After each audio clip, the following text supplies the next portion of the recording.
আসসালামু আলাইকুম। আমি তাসনিম তাবাসসুম তুবা, রোল 25, সেশন 2022-23। আমরা শুরু করছি আমার প্রেজেন্টেশন টপিক দিয়ে achieving decentralisation in rural local government institutions in Bangladesh. Moving forward, আমরা আমাদের এই মডেল স্টাডি নিয়ে কথা বলবো, যেখানে কিনা আমাদের অবজেক্টিভগুলো ছিল কিভাবে তারা তাদের পারফরমেন্স অ্যাসেস করছেন, challenges and opportunities rural local government institutions in promoting sustainable local government development and service delivery. আমাদের ফোকাস ছিল government structures, financial management, community এঙ্গেজমেন্টের উপর, এবং আমাদের গোল ছিল identifying the gaps and recommend strategies for enhancing capacity and accountability of rural local government institutions. Moving forward, আমরা আমাদের মেথোডোলজিকে 3টি ভাগে ভাগ করেছি: স্কোপ, ডেটা কালেকশন এবং টপিকস কভার্ড।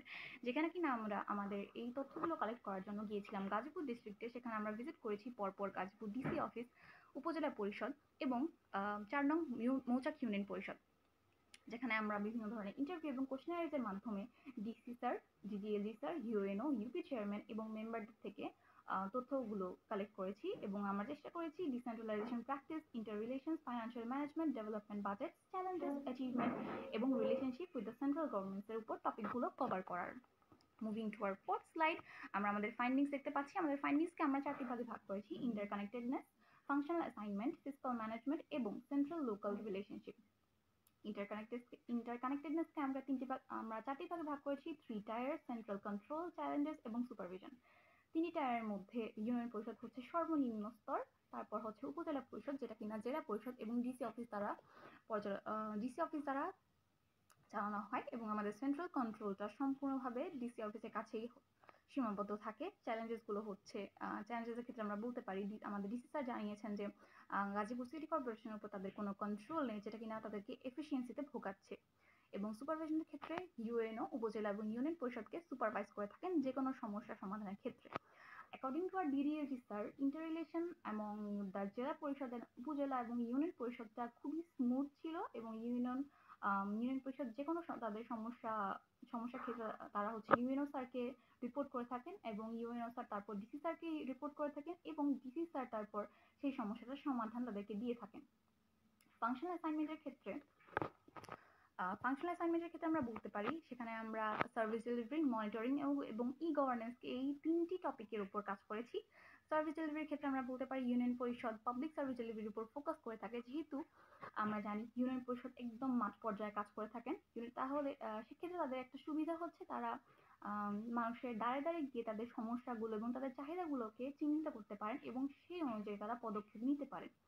মনিটরিং এর ক্ষেত্রে আমরা বলতে পারি জেলা পরিষদ খুবই ইফেক্টিভলি মনিটর করে থাকেন, যেহেতু গাজীপুর হচ্ছে একটি গ্রোথ এরিয়া এবং ঢাকার পার্শ্ববর্তী এরিয়া, সেক্ষেত্রে তাদের মনিটরিংটা খুবই ভালোভাবে আমরা লক্ষ্য করতে পেরেছি। এবং ই গভর্নেন্সের ক্ষেত্রে আমাদের ডিজিএলজি স্যার আমাদেরকে জানিয়েছেন যে ই গভর্নেন্সটা খুবই ভালোভাবে লক্ষণীয়, কিন্তু আমরা আমাদের ইউএনও স্যার থেকে সম্পূর্ণ ভিন্ন একটি মতামত পেয়েছি। তিনি আমাদেরকে জানিয়েছেন যে ইলিটারেসি রেটের কারণে ই গভর্নেন্সটা ভালোভাবে ইউজ করতে পারছেন না তারা, এবং যেটা কিনা তাদের ইনফ্রাস্ট্রাকচার এবং সোশ্যাল ওয়েলফেয়ার উপর ভ্যারি করছে। এবং ফাইন্ডিংসের ক্ষেত্রে আমরা আমার থার্ড পয়েন্টে আগাচ্ছি, যেখানে হচ্ছে ফিসকাল ম্যানেজমেন্টকে আমরা 3টি ভাগে ভাগ করেছি: ফান্ডিং, ডিপেন্ডেন্সি এবং কনফ্লিক্ট নিয়ে। ফান্ডিং এর ক্ষেত্রে ইউএনও এবং ফান্ডিং এর ক্ষেত্রে উপজেলা পরিষদ এবং জেলা পরিষদ হচ্ছে আমাদের ইউএনও স্যারকে জানিয়ে থাকেন, এবং আমাদের ইউএনও স্যার সেটাকে ডিসি অফিসের কাছে প্রেরণ করে থাকেন, এবং ডিসি অফিসের থেকে সেটাকে প্রেরণ করা হয় ক্যাবিনেটে, এবং ক্যাবিনেট থেকে সেই বিলটি পাস করার পর সেটি আবার ডিসি অফিসে ফেরত আসে, এবং ডিসি অফিস তারপর সেখান থেকে ইউএনও অফিস থেকে সেই ফান্ডিংটিকে পাঠায়, এবং ইউএনও অফিস থেকে ইউএনও স্যার সেই ফান্ডিংটিকে আমাদের উপজেলা পরিষদ এবং ইউনিয়ন পরিষদের মধ্যে ভাগ করে দেন। সেক্ষেত্রে আমরা একটি সমস্যা দেখতে পাই, যেটা হচ্ছে তাদের ইউপি এবং ইউজেডপির মধ্যে একটা কনফ্লিক্ট লেগে যায়, তাদের মধ্যে একটা ডিস্যাটিসফ্যাকশন তৈরি হয় রিমুনারেশন নিয়ে, যে তারা মাঝে মধ্যে দেখা যাচ্ছে কম ফান্ডিং এর কারণে কম বেতন পাচ্ছেন, তাই তাদের মধ্যে একটা ডিস্যাটিসফ্যাকশন থাকে। আর তাদের আরএলজি কে সম্পূর্ণভাবে সেন্ট্রালের উপর ডিপেন্ড করতে হয় তাদের ফান্ডিং এর জন্য, যে তাদের লিমিটেড একটা রেভিনিউ থাকে। Moving to our fourth point of findings, which is central local government relationships, সেখানে আমরা দেখতে পাচ্ছি 3টি point: autonomy versus control, central recruitment, deconcentration and delegation. Autonomy versus কন্ট্রোলের ক্ষেত্রে আমরা বলতে পারি কনস্টিটিউশনাল অটোনমিটা সম্পূর্ণভাবে সেন্ট্রালের কাছে থাকে। আমরা হাতে কলমে দেখি যে, আমরা কাগজে কলমে দেখি যে আমাদের পাওয়ারটা আরএলজির কাছে দেয়া থাকে, কিন্তু ইমপ্লিকেশনস এর পাওয়ারগুলো, ইমপ্লিকেশনস এর ক্ষেত্রে সেটা আমরা দেখতে পাই যে সম্পূর্ণভাবে সেন্ট্রালের কাছে থাকে। সেন্ট্রালের কাছে আরএলজিটা সম্পূর্ণভাবে অ্যাকাউন্টেবল, যেহেতু তাদের ফাইন্যান্সিয়াল যে ডিসিশনগুলো থাকে এবং বিভিন্ন ধরনের প্ল্যানসের ডিসিশনগুলো থাকে সেটা সম্পূর্ণ সেন্ট্রাল থেকে হয়ে আসে। তারপর রিক্রুটমেন্টের ক্ষেত্রে আমরা দেখতে পাই যে অফিসার্সরা সেন্ট্রালি রিক্রুটেড হয়ে থাকে, যেহেতু সেই কারণে একটা লিমিটেড লোকাল অথরিটি থাকে। এবং ডিকনসেন্ট্রেশন এবং ডেলিগেশনের ক্ষেত্রে আমরা বলতে পারি সেন্ট্রাল কন্ট্রোলটা সম্পূর্ণ ডিসি অফিস এবং ইউএনওর কাছে থাকে with the limited genuine decentralisation. এবং moving to our 8th slide, আমরা একটা ডিসকাশন তৈরি করেছি। ডিসকাশনে আমরা বলতে পারি theoretical versus practical decentralisation, local accountability এবং নিড ফর ডেভলিউশন আমরা নোটিস করেছি। থিওরিটিক্যাল ভার্সেস প্র্যাকটিক্যাল ডিসেন্ট্রালাইজেশনের ক্ষেত্রে আমরা বলতে পারি আরএলজিআইসরা তাদের কোনো অ্যাকশন ইনিশিয়েট করতে পারে না সেন্ট্রালের অ্যাপ্রুভাল ছাড়া, তাই তাদের প্রকৃত ডিসেন্ট্রালাইজেশনটা আনএচিভড থেকে যায়। এবং লোকাল অ্যাকাউন্টেবিলিটিটা সম্পূর্ণভাবে তারা সেন্ট্রালের কাছে অ্যাকাউন্টেবল থাকে।